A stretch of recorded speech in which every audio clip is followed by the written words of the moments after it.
Hello everyone, and welcome back to my channel. Today I'm going to go over some basic Paint.net adjustments for you. This is for any editing, like anything pertinent to editing an image. So now let's get started. So auto level, we're going to start with that. So now all that does is automatically levels out the contrast with the light. See, notice how it changed the lighting a little bit here. That doesn't really make too much of a difference for me. I don't use it normally. But anyways, black and white. Obviously, self-explanatory. It makes everything black and white. Brightness and contrast, self-explanatory. I mean, these are all very self-explanatory. You can the brightness down if you'd like, contrast up. You know, the contrast pretty much makes it to where the light and dark colors have more of a contrast to each other, hence the name. And then you can also turn it down, make that difference a little bit less. Press OK if you want to save the changes. Now back to adjustments. Curves I don't mess with, color match I don't mess with, and Curves Plus is part of the plugin, and also color match is part of the plugin. You can see with the little puzzle piece right here on the side, that means that will not normally be visible in Paint.net as a feature. That is something that I added in. So I'm going to go to hue and saturation, and I do normally use this one alongside the tint and temperature.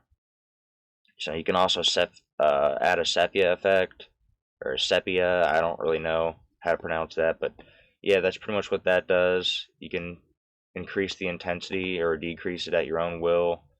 Now, if we go back to adjustments, you can do temperature and tint, and you can make it either warmer or cooler,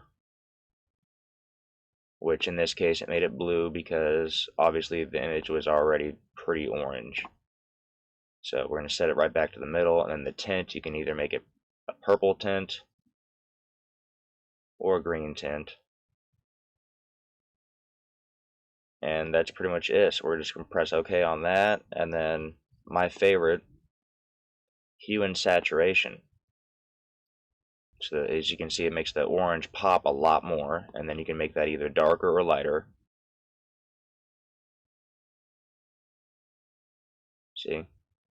Now we're going to leave that right in the middle for the purpose of this tutorial, and then we're going to move the hue so we can change the color. Lime green, you got blue, you got red,